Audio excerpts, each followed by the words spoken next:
Ha llegado el momento de escuchar la palabra de Dios. Un potente mensaje extraído de las Sagradas Escrituras. En la voz del pastor Carlos Hoyos. La pregunta ¿Es tan amable y me explica qué dice la Biblia sobre los signos zodiacales? bueno, la Biblia censura de manera severa ese comportamiento, porque está relacionado con todo aquello que busca alejar al hombre del verdadero sentido de la existencia que es Dios, ya que aquellos viven a través de dicho comportamiento o creencia, definir la estadía del hombre bajo la figura del destino, donde ellos plantean que los astros tienen que ver con el destino del hombre. De hecho, que hay escuelas expertas en eso, hay programas en radio y televisión, pero cuando uno mira la Biblia se da cuenta que el destino no existe, que el destino lo hace cada individuo, que en el orden bíblico podemos leer en Gálatas capítulo 6, el verso 7, no os engañéis, Dios no puede ser burlado, pues todo lo que el hombre siembre, eso es lo que cosecha. Y si siembra para la carne, pues de la carne va a cosechar corrupción. Si siembra para el espíritu, del espíritu va a cosechar vida eterna. La astrología está muy ligada al concepto del preexistencialismo como un proyecto realizado, desconociendo que en Dios existe un proceso y que la Biblia así lo avala desde el Antiguo Testamento, mostrando las profecías de manera directa como también a través de tipos, lo que sería el tiempo final del hombre, mostrando con ello de que, a diferencia de quienes piensan en un proyecto ya definido del individuo, es totalmente contradictorio a lo que la Biblia enseña, puesto que, en primer lugar, muestra que cada hombre es el que hace su destino, y en segundo lugar, señala la Biblia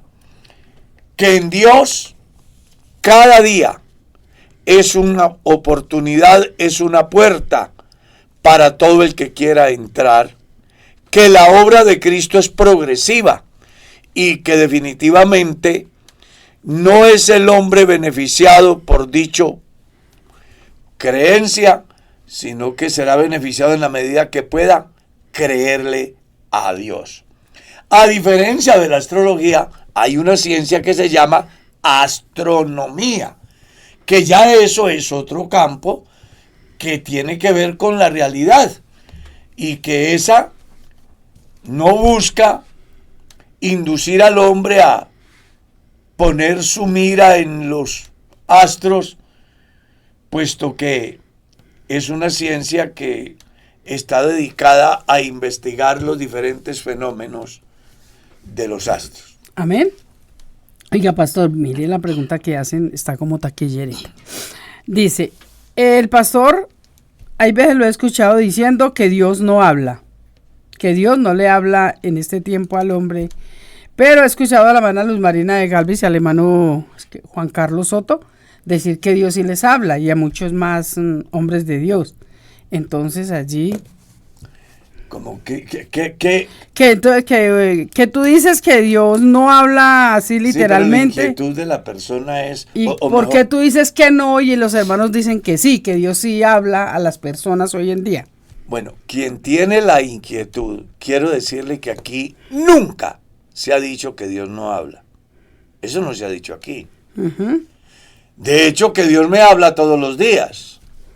Y me habla a través de la naturaleza. Me habla a través de mi prójimo. Me habla a través de las escrituras. O sea, Dios sí habla. Aquí lo que hemos dicho es que hay muchas personas que dicen que Dios les habló al oído, ¿sí? Y que Dios me dijo. A eso es a lo que nos referimos. Y no es que se me ocurra decir a mí eso. Si lees el libro del profeta Jeremías, vas a encontrar que Dios le dice a quienes se dejan utilizar de dicho pensamiento, dígales a los que dicen que yo dije, dígales que yo no he dicho nada. Textualmente lo dice así. Entonces, aquí lo que hay que establecer la diferencia es en los conceptos religiosos que tiene la gente y en la realidad bíblica. ¿Cuál es la realidad bíblica? Que Dios nos habla a través de la palabra, que los cielos cuentan la gloria de Dios, que ningún hombre se puede excusar diciendo que Dios no existe, por ejemplo, porque su eterno poder y deidad se hacen claramente visibles por medio de las cosas hechas, de modo que no tiene excusa. O sea, Dios nos habla a través de la creación. Dios nos habla a través de las escrituras. Dios nos habla a través del predicador cuando expone la palabra. Dios nos habla a través de la exhortación cuando uno de nuestros hermanos, sea el pastor o el diácono o el creyente que es usado por Dios para decirle a alguien, venga, su comportamiento no debe de ser ese porque Dios dice en su palabra que los cristianos no se comportan así. Entonces, yo creo que Dios nos habla así. Lo que yo no creo es que se pongan a decir que yo estaba en un lugar y Dios me habló y me dijo que iba a haber para el próximo año una abundancia. Porque realmente ese es un concepto del neopentecostalismo, que viven diciendo que Dios me dijo, que Dios me habló, que yo te declaro, que yo te profetizo, que Dios me mostró, que hoy tengo una palabra para ti. Esos son conceptos del neopentecostalismo, que es la herejía más grande que se ha dado en el último tiempo. Y mucha gente ha sido engañada por eso. Y pastor, mucha gente ¿cierto? ha sido engañada por eso. La mejor manera de saber que Dios nos habla es creyendo como dice la Escritura. Es más, el libro de Apocalipsis dice, yo testifico a todo aquel que oye y lee las palabras de la profecía de este libro, que si alguno le añade, Dios traerá sobre él las plagas, escritas en el libro. Después de que se cerró el libro de Apocalipsis, no existe, según el orden bíblico, posibilidad de que alguien se tome el derecho de decir que le va a transmitir un mensaje ajeno al que está escrito en las Sagradas Escrituras. Amén. Amén, pastor. Pastor, tengo un hijo que vive en otro país muy lejos y tiene 2 niños. Yo soy cristiana. Quisiera compartir con los bebés, pero él no es casado con la mamá de los niños. Mi pregunta es, ¿podría visitarlos sin tener ninguna afectación espiritual? Claro que sí. Puede visitarlos porque los hijos no dejan de ser hijos así estén condenados a la pena de muerte. Siempre serán sus hijos. Usted puede visitarlos. Lo que usted no puede es compartir las malas acciones de ellos, aplaudir lo que ellos hacen malo. Su visita debe de ser en aras de tener ese vínculo de familia, pero también la posibilidad de generar conciencia acerca de la inconveniencia de vivir en esa condición. Amén. Sí. Bueno, pastor, son tantas preguntas que uno no sabe si preguntar del Face, preguntar del celular. Hay muchas preguntas. Pastor, Filipenses 1:21 dice, porque para mí el vivir es Cristo y el morir es ganancia. Mas si el vivir en la carne resulta para mí en beneficio de la obra, no sé entonces qué escoger, dice. Porque ambas cosas estoy puesto en estrecho, teniendo deseo de partir para estar con Cristo. Pero quedar en la carne es necesario por causa de vosotros. Y confiando en esto, yo sé que quedaré. Pastor, ¿me podría explicar estos versículos? Primero lo voy a contextualizar. Siempre hemos dicho que cada vez que leamos las Escrituras debemos de contextualizarnos. Entonces, número 1, es la carta de Pablo a los hermanos en Filipo. Cuando usted mire el contexto, entonces hay una historia. Pablo ha ido a Filipo a predicar y se ha presentado un problema. Y es que la gente de manera libre no creen. Entonces Dios permite que se dé una revuelta y tomen preso a Pablo y Silas y vayan a la cárcel. Allá se da un fenómeno natural o sobrenatural, en el sentido de que hay un tremendo movimiento de tierra donde las cadenas se rompen, las puertas se abren, y eso genera una reacción del carcelero que quiere quitarse la vida antes de ser ejecutado por los romanos. A lo que Pablo le predica, cuando él pide una luz, él les dice: cree en el Señor Jesucristo y serás salvo tú y toda tu casa. Desde allá debemos de comenzar a mirar. Luego, la carta le está recordando a los hermanos de Filipo todo lo que pasó. Inclusive él mismo dice que las cosas que en su momento parecían contrarias han sido aprovechadas de una manera específica y maravillosa, porque de no ser así, ellos pues no estarían en el camino de la gracia. ¿Ya? En ese orden es que él les hace saber que su vida pertenece a Dios. Y que cuando él mira lo que es la condición humana y todo lo que implica estar en esta carne, sería bueno estar con Dios para no estar afrontando cada día la tentación, las dificultades. Pero cuando él mira la necesidad que hay, que los hermanos en Filipo y en el mundo escuchen a Dios a través de sus labios, dice, pues es donde entro como en una dificultad para saber qué sería lo mejor. Al final él concluye diciendo: para mí el vivir es Cristo, el morirme es ganancia. Pero si el quedar para seguirles anunciando el Evangelio es lo más pertinente, yo no voy a tener ningún problema. Algo así. Hay dos posibilidades: morir y terminar la jornada, o seguir luchando para cumplir con la misión, que entre otras cosas debe de ser el pensamiento de todo hombre que ha sido llamado por Dios para ejercer un ministerio específico. Amén. Pastor, hay una pregunta, son como varias, entonces la resumí en una. Dice, ¿solamente por infidelidad se puede uno divorciar? Cuando una persona sufre, cuando el esposo la subestima, la maltrata psicológicamente, no provee para la casa, la hace quedar mal delante de la gente, es decir, no hay convivencia, no hay... Ella no puede divorciarse por eso, solamente porque él le sea infiel.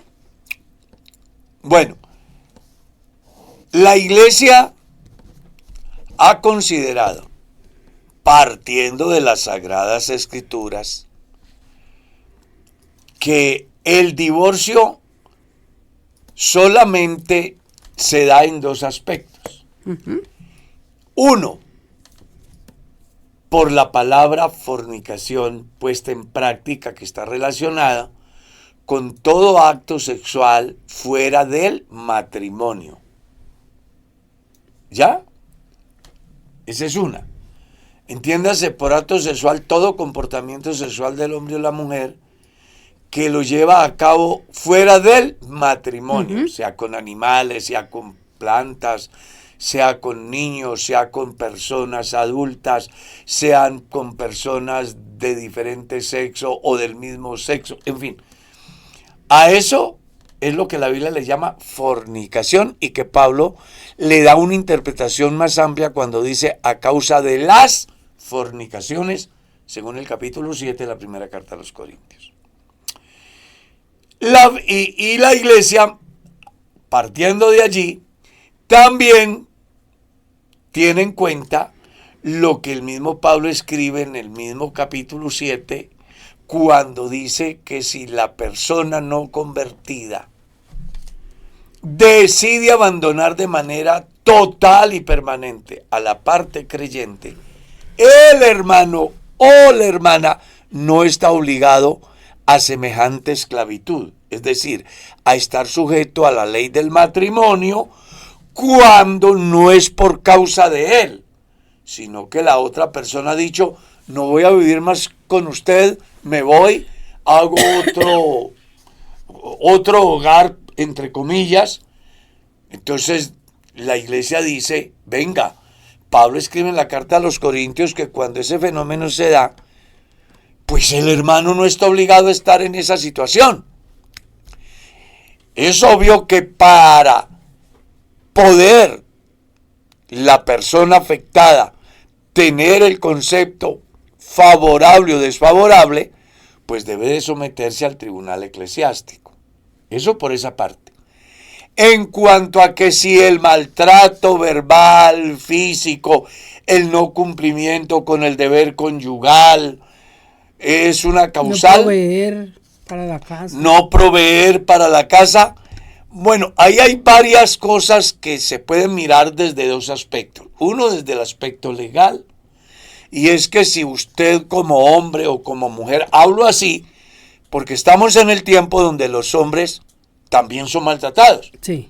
¿Recuerdas aquella vez en el centro comercial Harto. cómo una dama delante de todo el mundo golpea a su hombre? Le den la cara y lo trata horrible. Y ese hombre como una piedra y la gente diciendo, ese es el resultado del feminismo. Sí, sí. Un hombre maltratado en público. Uy, sí. Lo vimos nosotros. Y los hombres no lo dicen porque piensan de que se les quita hombría al decir que las mujeres los maltratan. Entonces, por eso hablo en ese sentido. Entonces, cuando ese fenómeno se da, sea en hombre o mujer, la legislación colombiana prevé medios a través de los cuales se le puede poner freno a esa situación. ¿Ya? Una de las razones por las cuales hay tanta muerte de mujer hoy y muerte de hombres en manos de su mujer es precisamente por eso. Porque las personas saben el riesgo que corren al lado de un hombre o una mujer y por prejuicios sociales, familiares, económicos, soportan y al final terminan siendo víctimas, él o ella. La ley dice que debe de buscar la solución. ¿Cómo? Bueno, acudiendo a una inspección de policía, colocando una demanda, buscando que una cláusula que no permitan que él o ella se acerque, porque si corre en riesgo su vida, pues primero que todo está la vida. Sí. Desde el aspecto legal. Estamos hablando en personas que no conocen a Dios. Si es gente que dice Exacto. que conoce a Dios, En la iglesia, entonces debe de acudir a su pastor para que su pastor tenga una terapia con ellos de pareja y sirva de árbitro en el sentido de buscar que cada uno entienda su rol sin que se afecte la relación. Hay muchas parejas que tienen problemas porque por naturaleza somos orgullosos y no queremos ceder. Pastor, sí, porque ya he escuchado a dos personas decir, no quiero entrar al grupo de los divorciados y de los separados, y sufre maltrato psicológico. Y no. mañana puede ser víctima de la otra Exacto, parte. Sí. Entonces usted lo que tiene es que buscar la ayuda del Estado en el campo legal, y si es cristiano, buscar la ayuda espiritual desde su pastor, y si su pastor no está en condiciones por falta de conocimiento o porque entre comillas no tiene tiempo, aunque él debería sacar el tiempo para esa pareja, Sí. pues busque el apoyo en la red de familias, que la iglesia tiene una red de familias que son personas profesionales y casi siempre expertos en familia, los cuales le brindarán la ayuda suficiente a la pareja para que encuentren una salida de tal manera que no se afecten ni en el campo emocional, ni de familia, y mucho menos en el campo físico. Pastor, sí. Pero como en el caso espiritual, si a esta persona, el marido no le ha sido infiel, pero como le dije antes, el maltrato en todos los sentidos ha sido demasiado, esta persona se podría separar y su vida con Dios. No, pues es que quieren escuchar su concepto, pastor. Es que un hombre que maltrate a su mujer mañana la mata. Así de simple. Por eso estamos hablando de dos casos. Usted tiene que valorarse. No permitir que le estigmaticen, ni que la maltraten, ni verbal, ni física, ni psicológicamente. ¿Cómo lo hace? Venga, Julano, usted es el hombre con quien yo me casé, si es una mujer. O si es el hombre el afectado, venga, Julana. Y yo se lo digo porque tenemos casos tremendos. Hay hermanos que no pueden ni abrir la boca en la casa.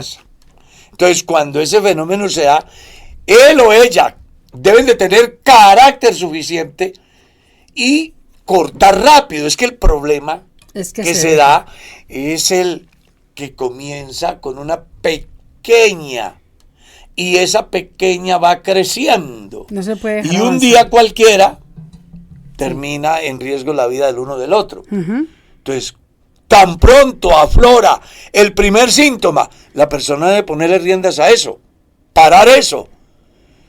¿Cómo? Si es de una terapia de pareja, ya. Si es de ley, ya. Pero hay gente que es masoquista, que les gusta y bajo el pensamiento yo tengo, porque no quiero ser un divorciado más.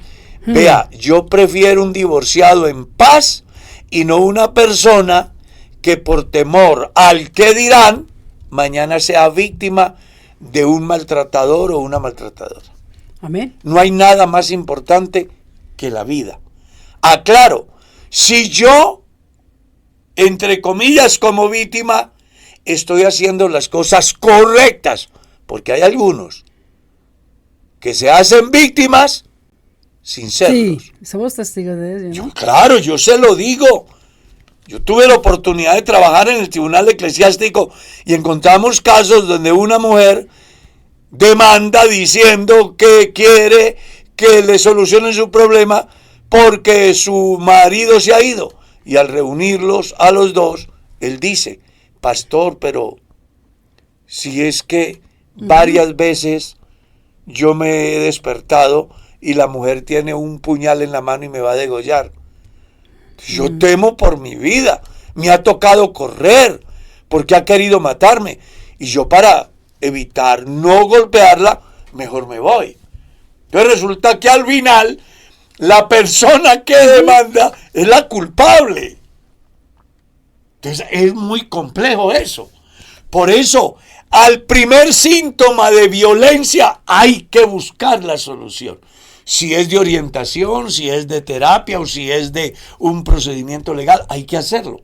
Y también, pastor, cuando hay dificultades en la pareja, que uno de los dos vienen a pedir ayuda, es muy bueno escucharlos a los dos. Bueno, porque ese siempre es el otro. que uno escucha sea él o ella, siempre es la víctima. Pero cuando uno escucha las dos partes, ahí es donde uno se da cuenta. Exacto, sí. Y hay casos tan interesantes ahora que usted hace mención, que cuando uno escucha solo la versión de él o de ella, uno dice, pobrecito el hermano. Exacto. Pobrecito. Y ve cómo grave las cosas.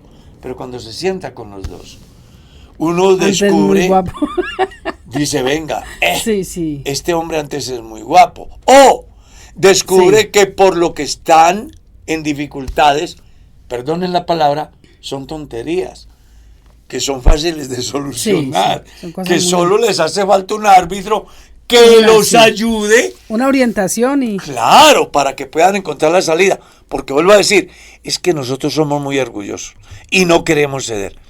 Y por eso yo he dicho más de una vez que si usted quiere que su matrimonio funcione, haga lo que la Biblia dice. Usted no tiene potestad sobre sí si no es su mujer. La mujer no tiene potestad sobre sí si no es el marido. Y sé lo que entonces tal hizo mejor. Ya no vivo yo, Merceditas vive en mí. Pastor, le voy a hacer una pregunta muy, pero muy taquillera, como dice el pastor Dagre. Escuche. Pastor, soy conocedora de la palabra de Dios. Mi familia es creyente, asiste a la iglesia, pero tenemos un personaje que ha abusado de todas las niñas de esa casa. Que lo manden a la cárcel ya. Espérese, la acabo de leer, pastor. Es que es increíble. Espere. ¿Cómo así que ha abusado de...? Escuche. Que ha abusado de las niñas de la casa. ¿Qué debemos hacer? No, pues... No, esto se ha convertido en un mal testimonio para los que saben. Y tengo muy claro que la salvación es individual.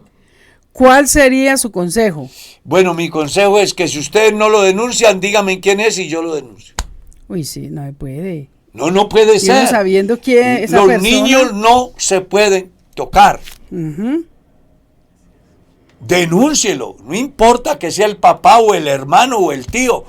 Hombre, eso es un sádico, un pervertido. O el dueño de la casa. O el dueño de la casa. Sí. Eso es una amenaza para la niñez. No. Por favor, no. La iglesia no avala tales comportamientos. Y si usted sabe de ese comportamiento y guarda silencio, la ley se da cuenta, usted se va a la cárcel por cómplice. Exacto, por ser cómplice. Usted tiene que denunciar. No puede ser que ha abusado de varios niños y sigue ahí. No. Un tipo de eso no es peor que un animal, mejor dicho. Perdonen que sea así. Sí, no, pero a los niños hay que respetarlos. No se tocan y no permitan tal comportamiento de un personaje, por interesante que sea, por proveedor que sea. Exacto. Dios no los va a desamparar. Amén. Pastor, ¿cómo me comunico con la red de familias? No he tenido respuesta a mi problema. Bueno, en su distrito hay un grupo que se llaman directivos distritales, que está compuesto por el supervisor, por 4 presbíteros más. ¿Ya? Puede darse que en algún distrito haya más de 4 presbíteros, porque así lo prevé el reglamento. Pueden nombrarse cuantos presbíteros sean necesarios. A través de uno de ellos, usted puede contactar al director de la red de familia, que es un departamento que está casi siempre liderado por uno de los directivos, que es un presbítero. Él puede apersonarse de su situación o puede direccionarlo hacia la persona más inmediata, la cual ha sido nombrada en ese importante ministerio de ayuda a las familias, como es la red de familias. Amén. Pastor, le preguntan si Dios y el Señor como hombre sintió ira. No, pues solamente lea la entrada de Jesús al templo. Ah, sí. Se indignó y los sacó a látigo a todos. Y les dijo, respeten, ¿no? Mi casa es casa de oración y vosotros la habéis convertido en guarida de ladrones. Volcó las mesas, sacó las cambistas. Como hombre sintió ira. Pero claro, y como Dios, porque escuche lo que él dice, mi casa. Resulta que el templo de Jerusalén fue el lugar que Dios escogió desde los días de Salomón. Leas en el capítulo 6 del segundo libro de Crónicas, donde Salomón hace la oración, y le hace el capítulo 7, donde Dios le responde la oración a Salomón, en la cual él dice, desde ahora estarán abiertos mis ojos y atentos mis oídos a la oración que se haga en este lugar. El fin del templo era simple, para que el que estaba perseguido, el que corría riesgo su vida, el que tuviera dificultades, viniera y pudiese encontrar un descanso en Dios.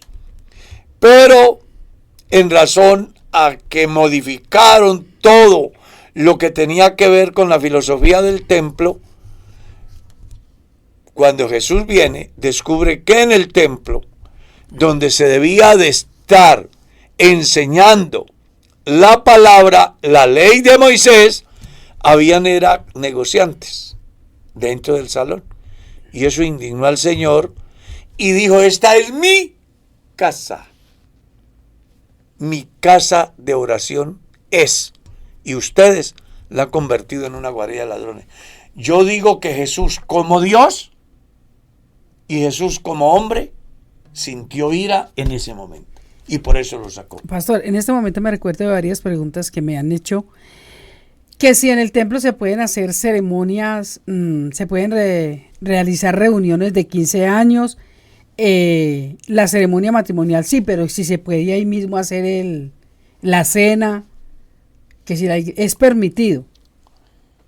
Hay eventos que se pueden dar, por ejemplo, el compartir un alimento en comunión con todos los cristianos.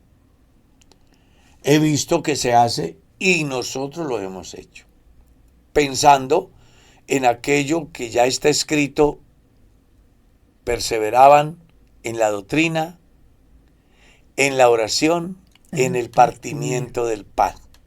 Estaban unánimes. Sí. Pero hay eventos, porque cuando hablamos de compartir, eso es una cosa, pero cuando se trata de eventos sociales, como cumpleaños, sí, exacto, sí. Así sean del pastor.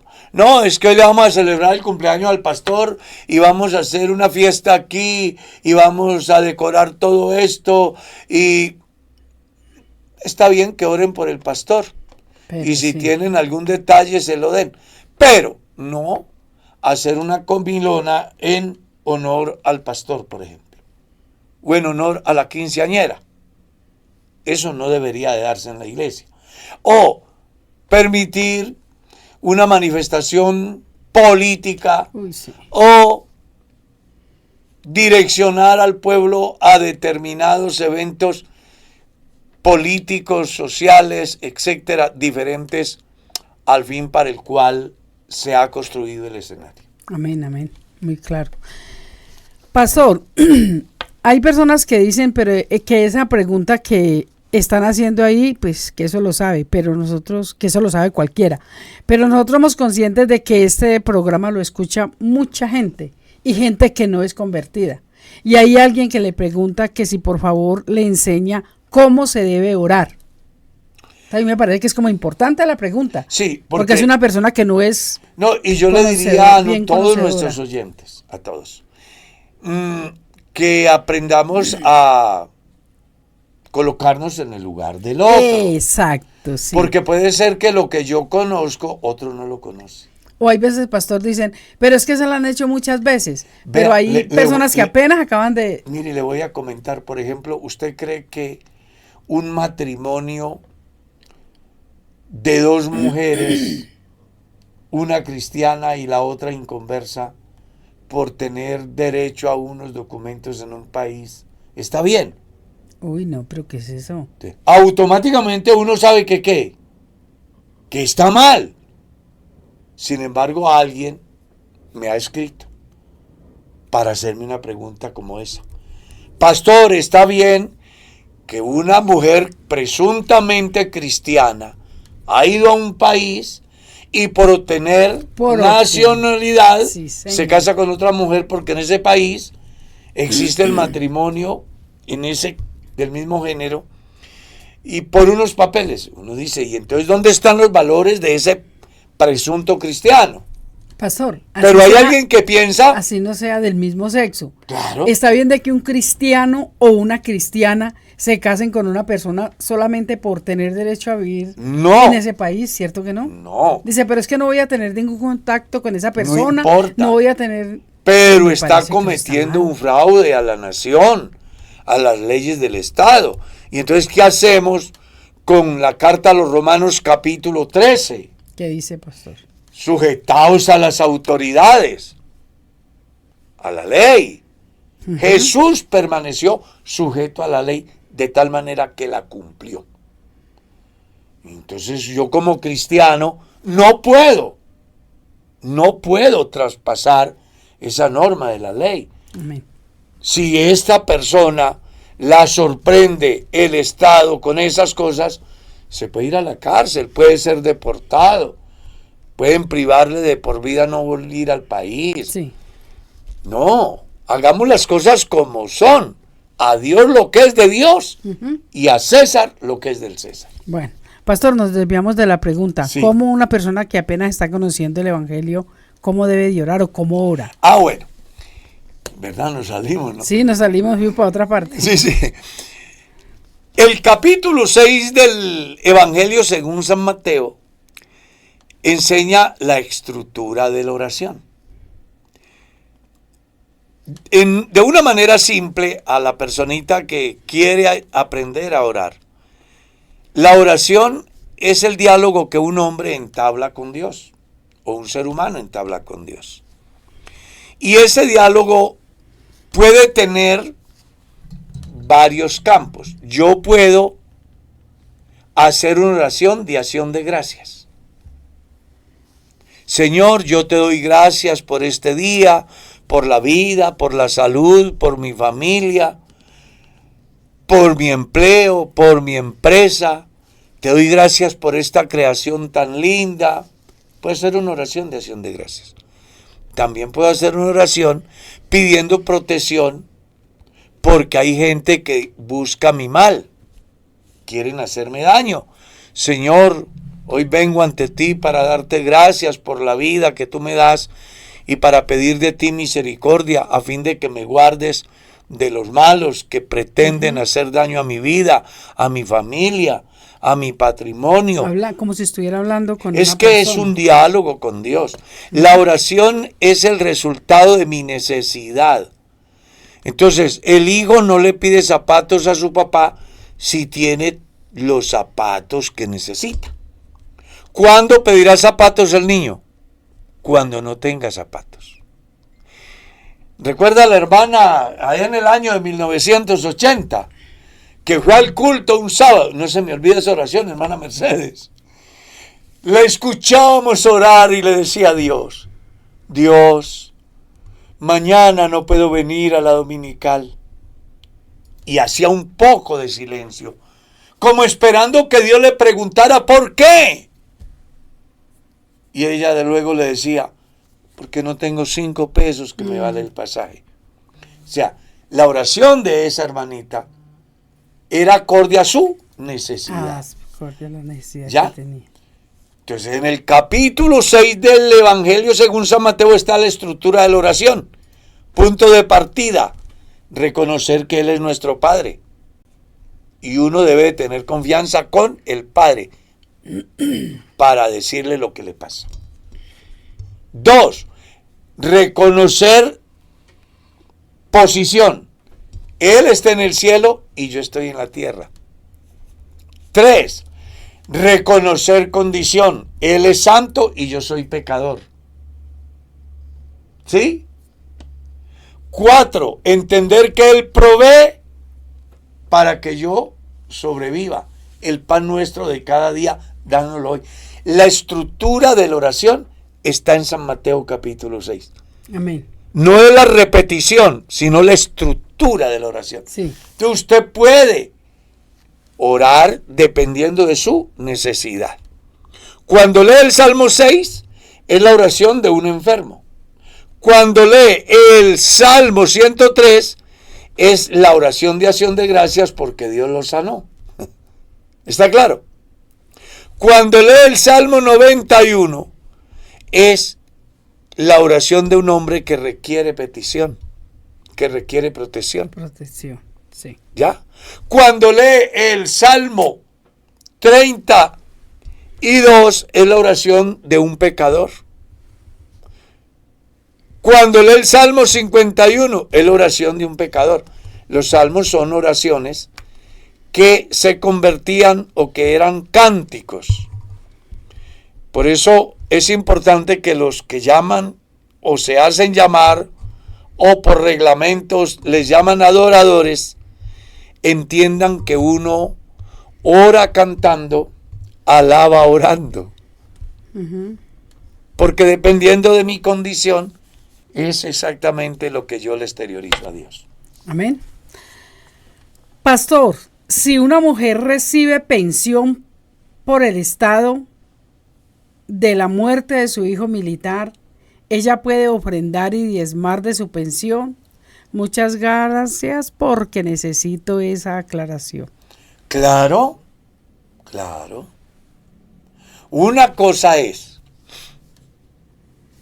que me paguen la vida de mi hijo y vaya a la iglesia a decir, aquí traigo los diezmos y las ofrendas de la vida de mi hijo. Otra cosa es que a causa de la pensión diezme y ofrende. Es que hay una enseñanza hasta bíblica, ¿ya?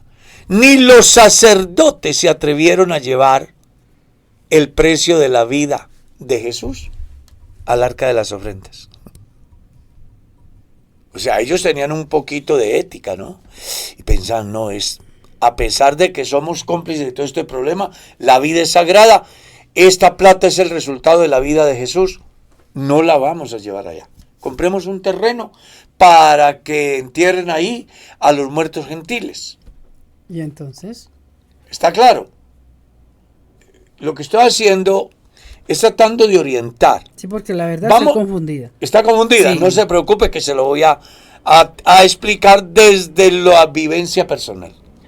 Un día donde yo soy pastor, va un hermano que en el camino alguien de manera violenta le ha quitado una mano y no le han podido restaurar la mano al hermano.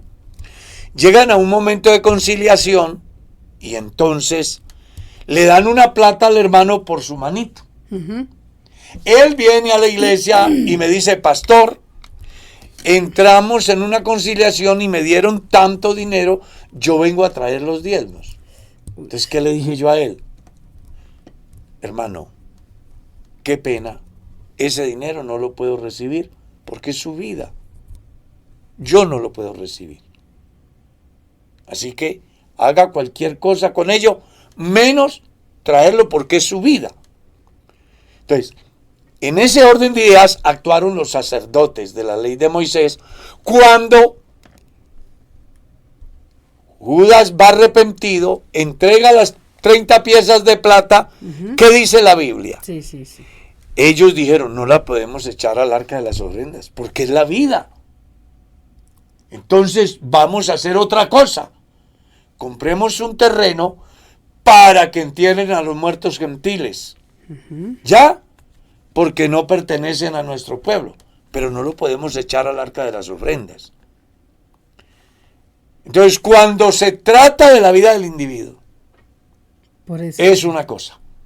Pero cuando es una pensión, es otra cosa. Pero no es lo mismo, pastor. No. Es de la vida, el resultado. Sí, pero no es lo mismo, porque él ha pagado un seguro de vida.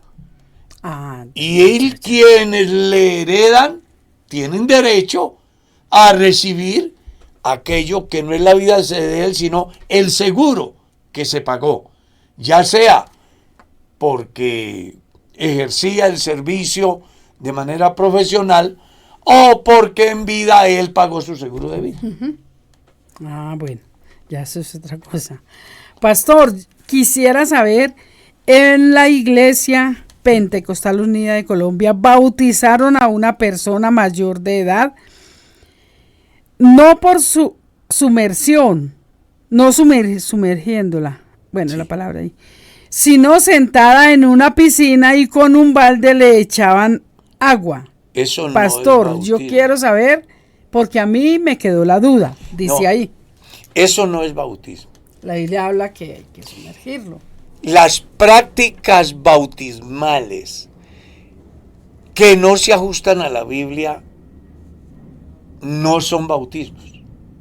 Entonces, el bautismo por aspersión, el bautismo con una sábana húmeda, el bautismo a puñaditos de agua, el bautismo a cuyabradas, el bautismo a balda, eso no son bautismos. Puede ser, también hay que hacer esa salvedad, que quien se bautiza crea que lo están bautizando. Puede ser, pero bíblicamente no es el bautismo. Hay una enseñanza en la Biblia que debe de decirle al cristiano o disipar todas las dudas. Los 12 discípulos que se bautizaron en Hechos 19 habían sido bautizados, pero no como dice la Escritura. Y por eso cuando escuchan la verdad, volvieron a ser bautizados.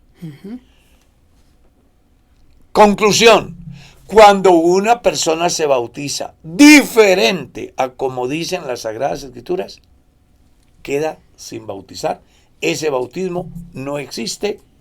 Esa persona debería de hacer el debido proceso desde el discipulado hasta llegar al bautisterio, como dicen las Sagradas Escrituras. Bueno, pastor, otra pregunta relacionada con lo mismo. En cierto lugar, el pastor, a través de las redes sociales, les dijo a los hermanos porque ellos querían que fuera ese determinado pastor que bautizara a esa persona. A través de las redes sociales organizaron todo, hicieron la pila bautismal, y entonces el pastor al otro lado, ¿sí? en otra ciudad, él decía, le hablaba al que se iba a bautizar, y entonces un hermano ahí, cuando el pastor decía, en el nombre de Jesús te bautizo, fulano de tal, entonces esa persona lo sumergía, y ¿eso es válido? Es válido si tiene la autorización de los directivos distritales. Eso es como muy complejo. Claro. Y lo más seguro es que los directivos distritales no lo autorizarán. Entonces ellos acudirán al honorable consistorio de ancianos. Y casi en un 99% estoy convencido de que no lo autorizarán. Se me hace que el pastor, no sé, le pasó lo de Elías. ¿Qué le pasó a Elías? A Elías le pasó que dijo que él era el único profeta que había quedado y que procuraba matarlo. Y Dios le dijo, yo tengo 7,000 hombres. Si hablamos de la Iglesia Pentecostal Unida, vamos a decir que no son 7,000, pero sí son más de 5,000 hombres que pueden bautizar en cualquier parte. Y afortunadamente en cualquier vereda, en cualquier corregimiento, en cualquier municipio, en cualquier ciudad, está la iglesia. ¿Cierto? Entonces vamos a suponer de que el pastor Carlos Hoyos está, yo qué sé, en el Plato Magdalena. Pero soy pastor en Bogotá. Y hay que bautizar una persona acá. Sí, así. ¿Cierto? ¿Cómo así de que yo le digo a un diácono que bautice un creyente cuando tengo cualquier cantidad de pastores en Bogotá que pueden hacerlo y que tienen investidura, la autoridad dada por Dios y por la iglesia? Entonces, ¿mi deber cuál es?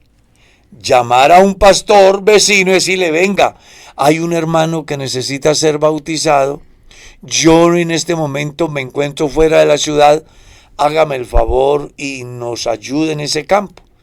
Si él puede, estoy seguro que lo hará. Si no puede, me dirá que no puede. Pero hay otro que sí podrá hacerlo. Exacto, buscar entonces, a la persona que lo haga directamente. Entonces las personas que son bautizadas así, a no ser, aunque aclaro, nunca en mi vida cristiana he oído de un bautismo así. Pero si lo están preguntando es porque ya se dio. Yo quisiera decirle al pastor que hace eso que no puede volverse a repetir. Y le aclaro que si los superiores se dan cuenta de eso, está en problemas. Desde un llamado de atención hasta una suspensión. Aparte de eso, pastor, pienso yo que puede ser también capricho de la persona que se va a bautizar. Claro. Tiene que ser fulano. Cuando una persona tiene sed del bautismo, No. Lo que quiere es que lo bauticen, pero tiene que ser determinada persona, así sea a la distancia. No, así no Pienso que funciona son como Dios. caprichos. Claro, Dios no va a permitir que eso se dé por un simple capricho. Es caer en el error del leproso, del general, que tenía que ser Eliseo el que salía. Y tuvo en poco la palabra de Dios dada por el profeta a través de la sierva. Bueno, pastor, dice de antemano, le agradezco su explicación. Mi pregunta es la siguiente.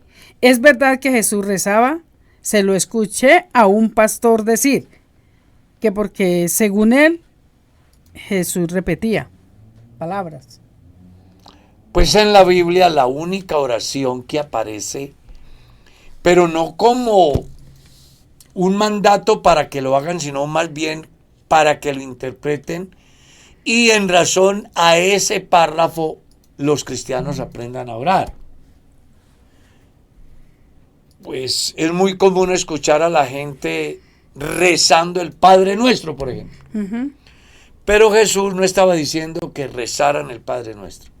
Jesús lo que estaba diciendo es, en este párrafo están todos los componentes que debe reunir la oración de un penitente dependiendo de la condición del penitente. Lo que estaba haciendo el pastor, enseñándoles a orar. Exactamente. Dice un hermano, Dios le bendiga a mi pastor, tengo el fallo a favor del tribunal eclesiástico. Quiero algún día casarme. ¿Qué consejo me daría, pastor? No quiero volver a equivocarme. Bueno, ya tuvo una experiencia. Ay, Dios mío, pues que es tan Cierto. difícil, pobrecito. Pero yo sí le voy a dar un consejo. Primero, mírese hacia adentro.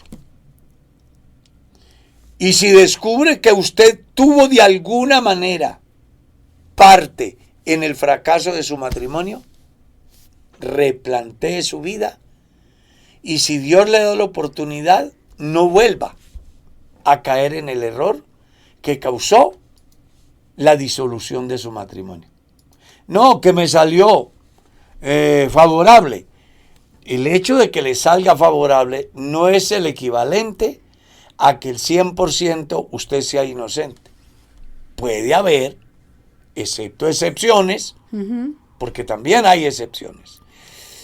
Puede haber, de pronto en la vida de quien le pasó, cierta culpabilidad. ¿Ya? Cierta culpabilidad. Aclaro, excepto las excepciones. Porque hay excepciones donde hay personas excelentes y se casan, como conocemos casos, de una niña casarse con un tipo, irse a la luna de miel y el tipo se va con el otro hombre a luna de miel y deja a la niña en su cuarto, mientras que él está corrompido. Pues hombre, un fenómeno de esos, ahí no hay nada. ¿Está claro? O sea, hay excepciones. Pero casi siempre, cuando se da la ruptura de un matrimonio, hay uno que tiene la mayor, pero hay otro que tiene alguito, y ese alguito es el que usted tiene que mirar para corregir, a fin de que si tiene la oportunidad de volverse a enamorar y casar, no lo vuelva a hacer, por un lado. 2, mire con anticipación la familia de la persona con quien usted se va a casar, Claro. porque eso influye mucho en el éxito de una buena relación. Si la persona de quien yo me enamoro, su familia son ladrones, son jíbaros, son promiscuos, son bailarines, son vulgares, son antisociales, pues por linda que sea la niña, eso el tigre siempre será tigre. ¿Cierto? Entonces ponga cuidado. Claro, excepto excepciones. Porque puede ser que en medio de esa familia la niña de verdad haya tenido un encuentro personal con Dios y se haya quitado ese problema. Pero casi siempre el tigre siempre será tigre. Porque la mayoría de las veces las personas, sea hombre o mujer, se obsesionan con esa persona Claro. y así les aconsejen, se les diga. Nosotros lo hemos visto en la pero iglesia. lo hemos visto mucho. Y decirle a la niña, no se meta por ahí. Yo conozco Pero harto es que la persona, sé su pasado, cualquier cosa. En estos días alguien me llamó para preguntarme algo. ¿Qué me aconseja como pastor? Yo le di el consejo como pastor. Sí. Y luego me dice, ¿y qué me aconseja como padre?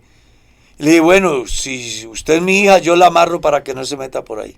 Sí, porque uno ya ha vivido Uno la ya vida, sabe. ya tiene los años y...